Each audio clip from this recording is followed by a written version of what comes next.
What's up guys and welcome. You are watching Fazi Fitness. So let's start this video with these new physique updates from Dubai Pro 212 champion Angel Calderon, one of the top 212 Olympians. And just because he is in the same team as Rubiel Moscara aka Nexera, we got to see his current physique as well. And man, I have to say, if Rubiel needs motivation to get absolutely peeled and ripped, there is that guy right next to him, Angel Calderon, to look at. What an unbelievable skin quality. Such clean looking muscles, and that shot where Angel and Rubiel are showing cores. That alone just goes to show us the difference between a guy who turned pro less than a year ago versus the guy who is a veteran even in the 212 class. So no one is really talking about Angel Calderon because the 212 division right now, that is being dominated by two names, Keon Pearson, who is the reigning Miss Olympia, and the former Miss Olympia Sean Perrido. But I have to say, you can never really count out a guy like Angel Calderon, because he is always in such a super condition. In fact, he is one of the most conditioned and the most shredded guy in the 212. But it is kinda unlucky for him that he is chasing a guy like Keon Pearson, who is such a genetic freak, and a guy who can easily beat him on the basis of just his shape alone, even when he isn't even at his 100%. So Angel was top 2 at the Olympia back in 2022. He was top 3 last year. What do you guys think? Can he move up the ranks? Now let's talk about Rubiel Moscara aka Nexera. Now I know a lot of you guys do not like whenever I cover his story, whenever I mention him. And the reason is mainly because he has been in no-show throughout this year. And I totally get that.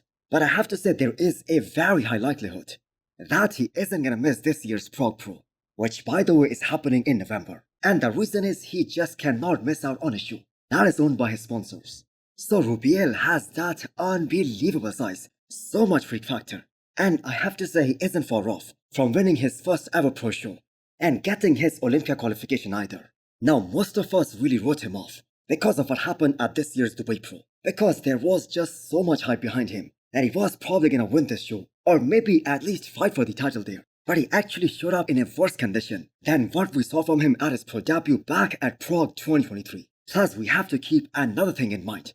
We are talking about a guy like Stephane here, and for people to think that Rubiel can actually beat a guy like that, who is easily a top 10 guy in the world, maybe even higher than that, that is actually too much pressure on a guy who is just in his rookie year.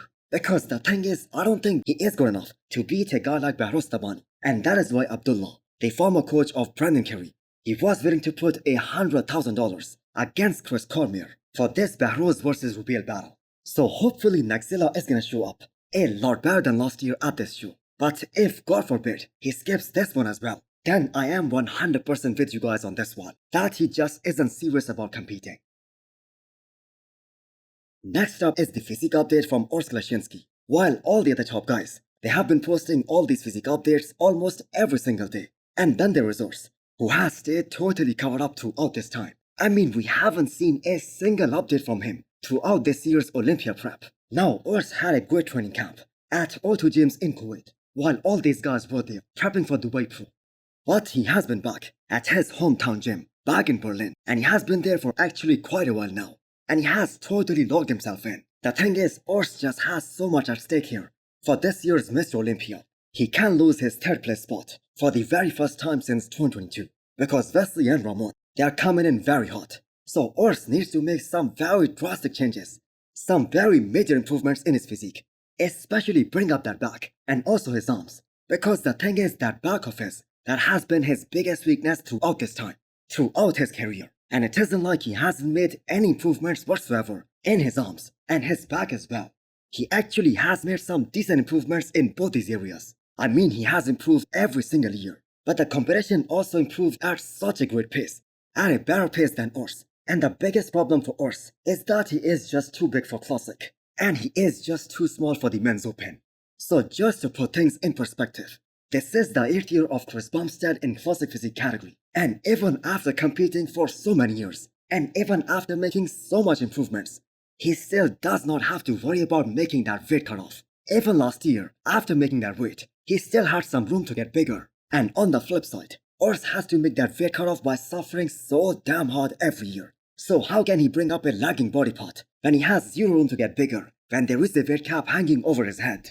So the only thing that Urs can really do is to come in sharper, sharper than what we saw at this year's Arnold, which by the way was one of his best looks, especially the one in UK. Now he might have been a little bit off in Ohio, but he was so damn impressive for this year's Arnold UK. And in my opinion, that might have been his best ever to step on any bodybuilding stage. And still, somehow he lost to Bjorn Ansley after 2 years. Now I am very sure the moment we get a physique update from Urs Shinski, that is gonna be on all the bodybuilding platforms for sure. And I have to say people are really underestimating him. And he is still one of the best in the game. And I don't think he is gonna be anything outside of that top 4. But do let me know what you guys think. Next up we have the physique update from a young talented IFB pro from Spain, Prels. So provided that these two pictures, they are taken in two totally different lighting. And one is probably taken right after a full workout, where one is fully pumped up, and the other one is taken at an empty stomach. Still, that is one hell of a transformation.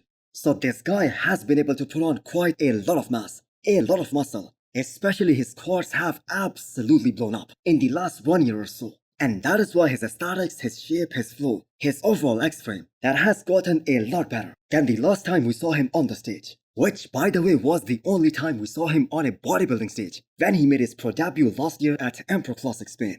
And he just got a taste of what it is like to stand next to some of the best pros in the game, like Michael Crizo and Andrea Presti. And actually, it is so great to see him not rushing the process, not rushing back to the stage, taking his time, because he knows he needs to make some significant improvements if he wants to be on the Olympia stage.